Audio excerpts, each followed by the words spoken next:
man of many faces and countless voices, and not just on the silver screen.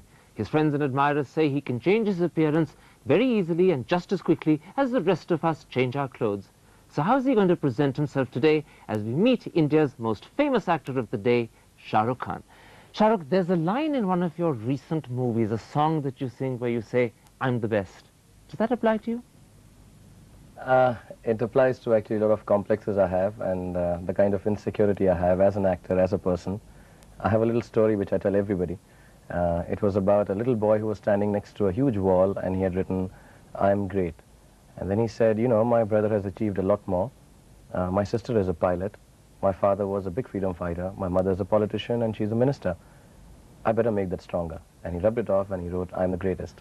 So it stems from that kind of complex, that kind of insecurity, and just the want to be liked. And I have to keep on convincing myself I'm the best, otherwise I would succumb to all these insecurities. Your friends say that you're a driven personality, that almost everything you do, everything you have, has to be the best.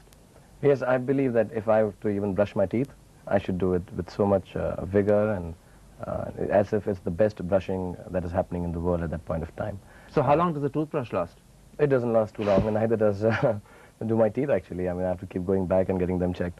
But the whole point is, if I have to do something, then you give it your best shot, because I really have a belief. It sounds too much of philosophy at times, but the atmosphere here is such that I would say it. That, you know, we believe in Islam that God is one day going to ask us. When you go back there, he'll say, "I sent you down on earth to do things. Did you do them?" And I want to turn around and say, "I know you sent us to do a lot of things. It would be easier for you to ask me, what are the things you didn't do?" So I want to put in the best into everything that I do. And maybe I would lose my goal, what I was sent for, but at least I would have done a lot of other things. It stems from that. Well, you certainly began that way, because I gather when you were in school, you were embarrassingly good at everything. You were captain of hockey, captain of football, you were top of the class, and you won the Sword of Honor. Everyone must have hated you. Yes, they hated me so much, they made me a film star.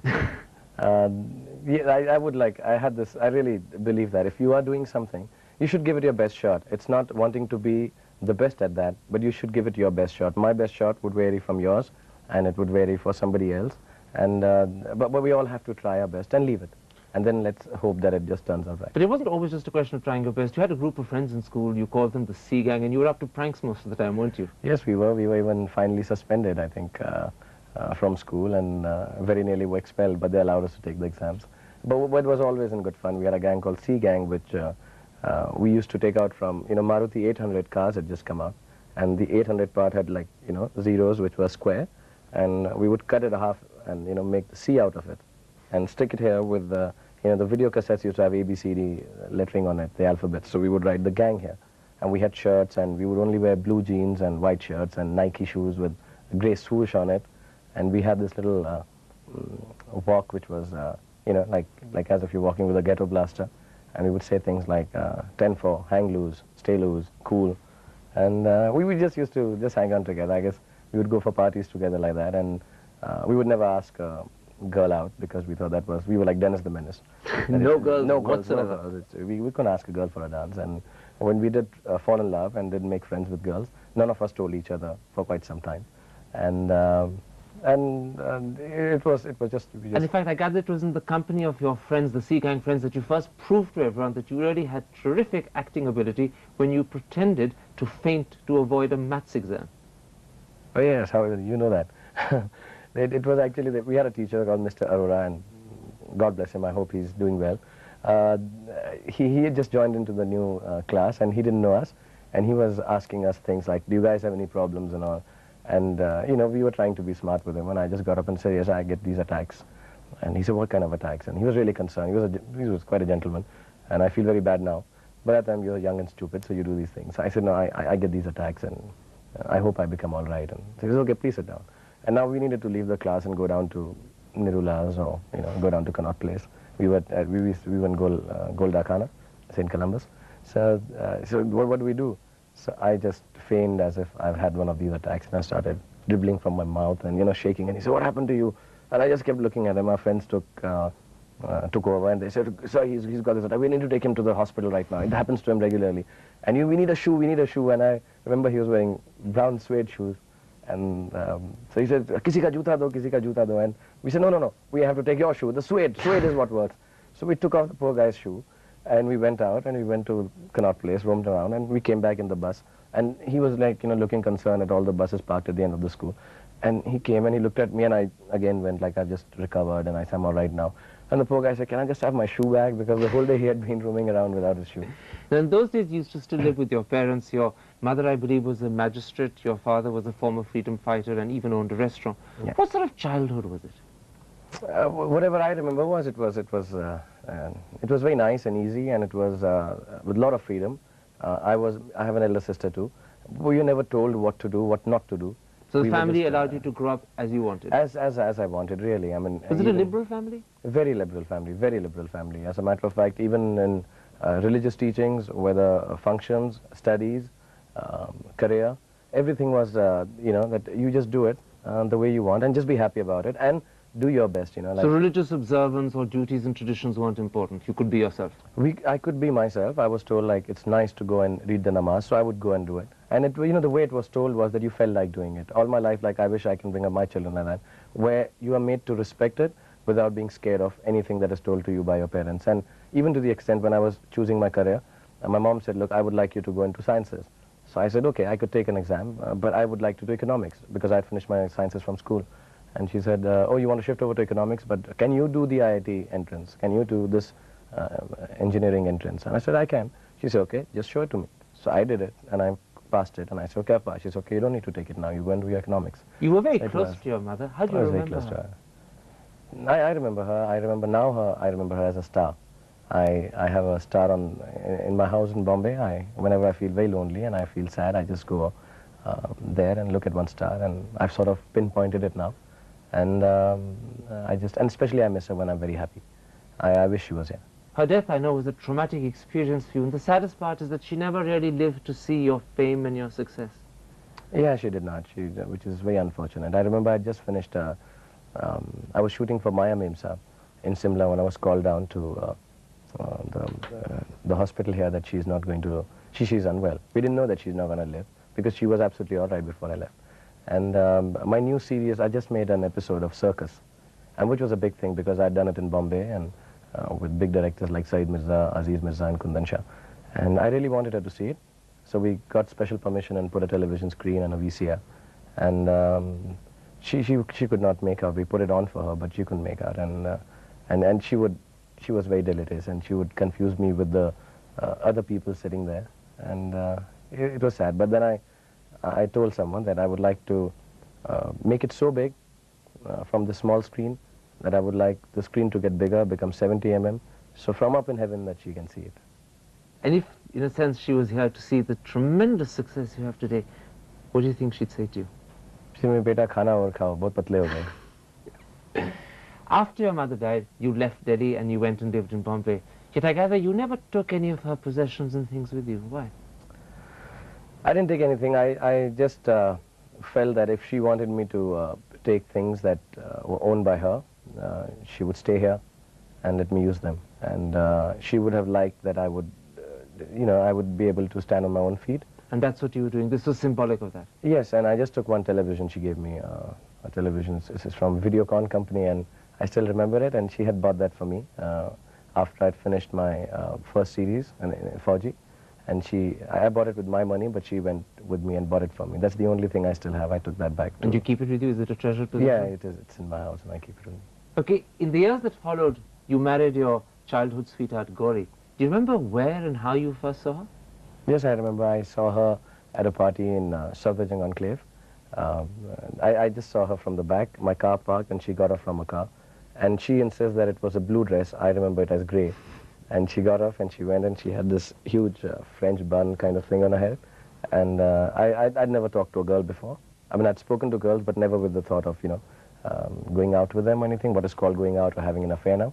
And I asked my friend that, I was too shy of girls, I still am. And I said, like, would you go up to her and ask her that, can I dance with her? And because I'm very scared that I can't go up to a girl because suppose they refuse. And my friend went and he asked her and she said, look, I'm waiting for someone. And I was like quite heartbroken because I liked her. I liked her at the physical appearance because that's the first thing I saw. And I'll say that she'll beat me up when she sees the program, but I liked her backside. So I went and I said, okay, she's got a boyfriend. Then I got to know later she was waiting for her brother. And so I said, okay, here's a chance. And then I went up to her, and she's the first girl I asked for a dance. And she's sort of the last one. And did she say yes? She said yes. And she talked a lot. And after about 2 years, I sort of told her that I love her. It wasn't easy, though, to get to marry her because her parents weren't in favor of the marriage at all. Yeah, now I look okay. I wear a suit and my hair is combed back. That time I was worse than, yes, worse than what I look in my films even. And I had hair all over here, and I was from the different religion. I wanted to be an actor. So this combination, if somebody came up to me and said, like if I had a daughter and somebody said, look, my hair is like this, I'm from a different religion and I want to be a film star, I would say, just pack your bags and get out of the house before I kick you out. So I think they were completely right in not wanting me to marry their daughter. And they have a very close-knit joint family where, you know, everybody is a kid of everyone. I mean, they've been brought up like that. Today, of course, you get on brilliantly with your in-laws, but in fact, when you did eventually get married to Gauri, it had to first of all be a secret marriage. Yeah, it was odd because, you know, there was going to be a hassle in terms of, you know, if we were to marry in the courts, you have to put it across for a month. And when you do that, there were some institutions like who took offense to it that I'm marrying a girl who's from a different religion. You had protests outside the house? Yes, we had protesters outside the house, and we sort of, fortunately, I don't know, I didn't have a house in my name, so I'd given my friend's address. So instead of them throwing stones at me, they were throwing it at me, and he was, my friend Sanjay was calling and saying, they're throwing stones at my house, yeah. So that happened, and we had to keep it a little under wraps and get it done. Gauri never wanted a husband who was an actor, but now that you've become perhaps the most famous actor in India today, she reconciled to it? No, it's not that she didn't want someone to be an actor. I was always acting. I was acting in theatre with Barry John, and then I was doing it in school, and I was doing television when I met her. I mean, I had met her already, but I was doing television and stuff. But I think anybody would be a little wary because of what you read and what you understand of what film industry is like. And you know, different city, going down there. Her parents were very scared. So I think all this put together can make you a little insecure. But I told her, just before we married, we did a walk in Greater Kailash, I remember, on the road. And I said, we'll just stand by each other and we'll stick to each other. And if not out of love, at least out of righteousness. So that promise I'll make to you. And let's just go down and start a new life. And it didn't turn out so bad. And now she says, okay, though she still doesn't like me as an actor. She'd rather you weren't one. No, she doesn't like me how I act.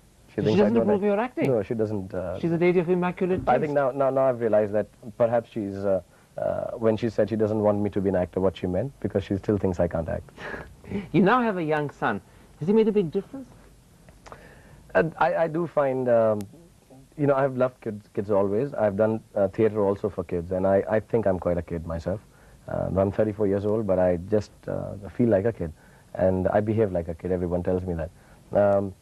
And I really enjoy with him because here's this one person who doesn't know who I am, where I come from, what I stand for, whether I'm good or bad or I'm ugly, how I'm related to him also perhaps, but he just loves me unconditionally. And that makes you feel good? Oh, that makes me feel so wanted, and he's one person I don't have a complex with. I don't want to be wanted by him because he just wants me so much on his own. So Aryan, the little boy, is the answer to your insecurities? He is the answer to my prayers. He's the answer to wanting to be close to my mother, I think.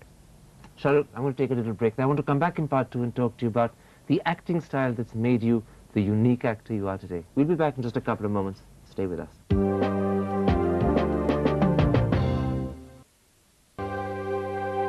Welcome back. My guest is Shah Rukh Khan.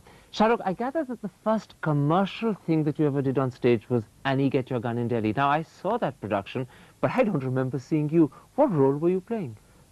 Strangely, as strange as it may sound, it sounds very strange to me, but I was the principal dancer, and I was taken for my dancing abilities, though I just can't dance, really. And I had one line in it where I come to Annie with the letter and I say, I have a message for you. And she takes that, and I think it's a message from a boyfriend or something where he's not been nice to her, and she just throws that on my face and says, get out. So now, of course, your big moment on the television screen came in 4G, but I believe it happened almost by accident. You were supposed to play a small part and ended up one of the heroes. Yes, I had a small role. I think Colonel Kapoor's son, Bobby, was supposed to play the main role, and he was also the cinematographer of the series. And then last minute they decided that he can't do both the jobs, and they called upon me and they said, would you do it? I said, I'd love to do it. So they cut my hair, and I was doing double shifts because by then I was doing another serial with Mr. Laketon and Dil Dariya. So I was doing double shifts and did it right in the middle of that. And then the big break came not many years later in Aziz Mirza's Raju Ban Gaya Gentleman. And I know thereafter there's been absolutely no looking back. But if you were to look back in a sense, how would you explain to yourself your incredible success and popularity? I don't know. I'm more shocked myself than anybody else actually, because my friends and my co-actors and actresses, you know, they know I'm quite easygoing and fun to work with. And you know, I remember a lot of actresses telling me that when we first saw you, went, "Eeks, he's the hero." And now also they find it very strange. They're still working with me 9 years, 10 years later, and they say, "God, how did you become a hero?" And So such you a think success. it's a miracle? It is more than a miracle. I think it is God's blessings, it's my mother's blessings, it's the love of audience.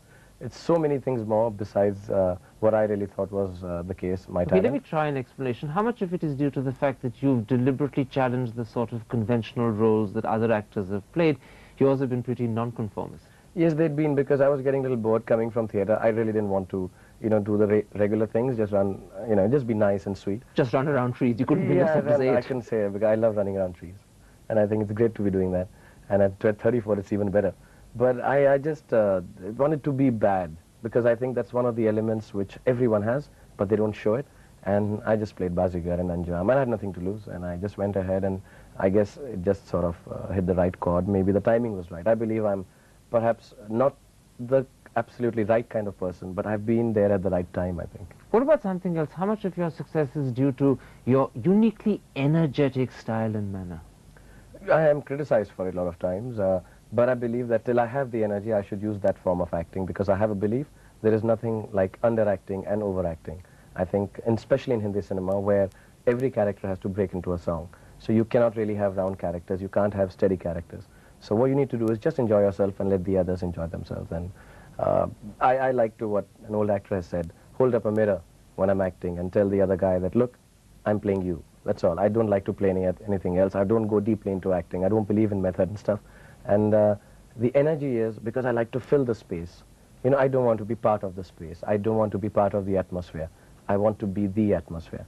And that's how I... It sounds as if you don't so much as act as actually perform. Yes, yes, I tell everyone, I'm an entertainer. I'm Notanki, I'm Bhand. I'm just supposed to go ahead and make people laugh. So you're deliberately larger than life. You deliberately go over the top because that's what you want to do. I would like to tell anyone who knows even little about acting that, you know, when critics and everybody writes mannerisms and underplaying and overplaying and over the top, they're speaking complete and utter nonsense, because there is nothing like a right way to do a scene and a wrong way to do a scene. There is just a way to do a scene. Your way, my way, any way could be right. And I believe that, and I'll go overboard. And I think I believe in a loose fit is better than a tight fit. So go over the top. If somebody wants to hem and chop it a little, they can go ahead and do it. But I like just performing, really. But the odd thing is, your friends say that this film persona of Shah Rukh is so different to the real person. They say that actually he's a lonely man. Yes, I'm strangely, you know, and I was lonely even before to say that I am after becoming a star. I just feel very lonely, and I don't like being left alone. I like to be with crowds. I can't socialize with them, but I get very scared when I'm alone. Are you scared of yourself sometimes? I'm scared of being alone with myself, yes. I get scared of myself, and I don't like myself, I think, too much. And I think that's when you become an actor, not because people normally say, you love yourself, that's why you become a star. Yes, maybe you become a star that way, but I think you become an actor when you don't like yourself. So acting, in a sense, is a way of escaping from yourself. You're becoming someone else because you don't want to be Shah Rukh. It is so ironic that there are a lot of people who tell me they would like to be Shah Rukh, and Shah Rukh is here wanting to be Ramesh or Rahul or Raj or Batman or Superman. And anyone but Shah Rukh. Anyone but Shah Rukh. In fact, in one of your magazine interviews, you said, I'm an unhappy person. Is this what you meant? I'm unhappy because I'm always, like the energy part that you talk about, I'm restless. I don't have a goal. I don't have an ending in sight. I don't think any achievement is a sense of achievement for me. I need to finish it and go for the next. And that can make you a little unhappy and dissatisfied. I'm always dissatisfied. Maybe that is what can be called hunger and greed, to keep on doing more work. And I'd say I've fitted in 20 years of work in the last 10 years, and this seemed to pass by in 10 minutes. And it's amazing because, most people looking at you would say he's got such enormous success and such a lot of wealth, and yet you seem to suggest it doesn't mean very much to you. Like, I never worked towards this. I just wanted to feel happy And when I feel happy, when I see a film, when I see a good moment, there are some moments which I feel very happy looking on screen, and a lot of people don't appreciate it. But do you think you've achieved enough? I mean, are you satisfied today with the I would never be satisfied because, like I said, I'm like a mountain climber who's not going for the peak. I just want to climb. That's all. I don't want to end there and stand and put the flag and say, I've reached. I don't want to reach that. So I you just want live to keep climbing. perpetually with the fear that if you stop, you may start falling. You have to keep climbing. I just have to keep climbing. And it's not for ambition, it's not for greed, it's not just for success. It's just for the want of climbing. I just want to climb. Okay, one of the things that you've just recently climbed is you've set up a company, Dreams Are Limited, with Juhi Chawla, and you've produced your first movie, Phir Bhi Dil Hai Hindustani. Are you happy with it? I'm very happy with it as a producer. Aziz Mirza, myself, and Juhi, these are the guys who gave me my first break in Raju Ban Gaya Gentleman. They agreed to work with me, and they are wonderful friends, and I'm very close to them. And we started it, and we produced the film, and we did it in 11 months. We released it on time, and we backed it up with a lot of publicity. And the critics, as you know, have been less than generous, and sometimes people even say in papers that the audiences haven't come to see this film in the same way that they've seen other ones. Does that disappoint you? No, I think the film was based on media, and I think the media has not taken too much of liking to the fact that we made fun of them. So you think people of my profession have been deliberately unkind because they can't take a joke Maybe I against was too themselves? unkind to them in the film also, so it would be unfair to say that. Tell me, is this going to be a second fiddle, a second venture that you're going to take up producing films, or is this a one-off? No, I wanted to produce films because I love films, not only as an actor, and it's not a narcissistic thing that I want to be a star. I just want to make films because they have given so much to me. Everything that I stand for the last 10 years is because of films, and I think it's high time someone in my status decided to give something back to films. Shah Rukh, you said earlier in this interview you're 34 and you could carry on being an actor for the next 40, 50 years. Is that how you see your future, or are you looking endlessly for new challenges? Are there other peaks you want to climb rather than just the cinema world? I would just like to, you know, I feel really nice acting. I feel really wonderful being able to make people laugh. And I feel even more wonderful when I'm driving down on a main road and there's a person who I don't know and he looks at me and goes, "Hey, Shah Rukh," and a smile comes. And I think I've been blessed by God and my mother that I'm able to do that for one fraction of a second wherever I go in the world. And I would like to just keep making sure that people smile for that one fraction of a second when they see me. Besides that, if it requires me to climb a mountain, whether it makes me want to go onto the moon, if it makes me have to make films, if it has me producing films, whatever it takes, I just want people to smile so that I feel secure. Shah Rukh, I'm sure they'll continue to do that for many years to come. Thank you very much for this Thank you, interview. Karan. Thank you very much.